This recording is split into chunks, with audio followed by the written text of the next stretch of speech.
this, I would request Dr. Sumit Arora, who is Director Capacity Building and Training with APSWDP, to please give the concluding remarks of the UN 75 dialogue. Dr. Sumit Arora. Good afternoon, everyone. It was wonderful hearing all of you. And my sincere thanks to all the panelists, Ms. Dia, Mr. Bhavesh, Ms. Antonia, MX Kajal, Mangalmukhi, Mr. Ravi Solanki, Ms. Anupriya, and Dr. Sandeep Meherwal for sharing their views. It was really wonderful listening to all of you, and I am pretty much sure that all the participants must get great benefits from this deliberations that we have made. Well, I'll talk particularly about the points that Dr. Sandeep Meherwal he has talked about with regard to the COVID-19 pandemic and the problems that it has created. Undoubtedly, it has shown the world that nobody is versatile, and it is crucial for all of us to invest in our health, because if your health is good, your health is in better shape, you live better, you live long. And countries across the nations, they have faced this pandemic. And with the high mortality rate, the system has collapsed very badly. Even the most privileged countries, the countries that were renowned in the health services, the system has collapsed very badly. So this is the right time when the United Nations interventions are required for making the health system more affordable to all the people around the world. Second thing which he rightly pointed out is the difference between the emergency services, the services that are required in the hospitals, and the services that can be self-made at your homes. So when this COVID pandemic came, majority of the people, they were quarantined and they were told to stay back home. And in case if they have any of the symptoms, they can just quarantine and they can go for the self-care. Whereas the hospitals were meant only for the critical cases. The unfortunate part was that there was like great intermingling. So that was another reason, another factor, add-on factor that has collapsed the health services.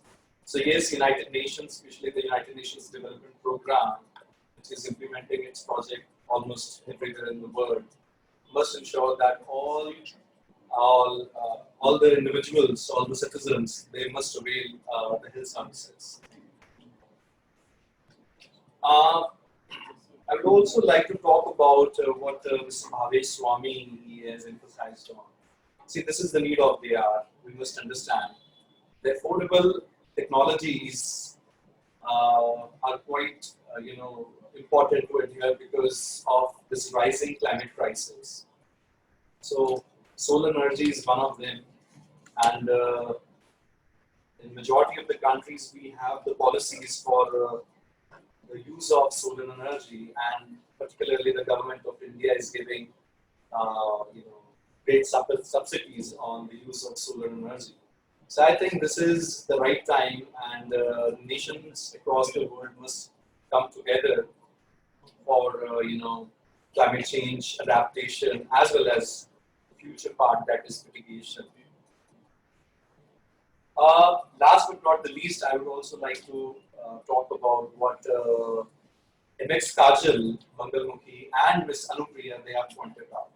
See, gender is a very crucial concern, a very significant topic which has great importance in our lives. So the first thing that I would like to emphasize is that people must understand what is gender. It is more crucial for us to understand the term gender rather than just jumping on the conclusion that women are facing the problems. It is not about the first and the second gender, it is now about the third gender also. We have the transgenders, and we have to work on the mainstreaming of transgender community within our society. So yes, this COVID pandemic has resulted into a lot of pressure on the women around the globe, sitting at home, they're working from home, they're cooking for the family, They are just maintaining their house and they are overburdened. So we should not only emphasize on the policy, we should also try to motivate the better halves, that is the men. So they should understand that they have the crucial responsibility here. They should try to support the women in all spheres, whether it is the workplace, whether it is the home. So with these words, I would like to again thank all the panelists, all the participants, especially our chief guest, Dr. Velupar, who spared his precious time for this event. And I'm equally thankful to the organizers, my colleagues, who have worked days and nights for the success of this webinar. With these words, friends, I'll take thanks for all of you. Thank you, everyone.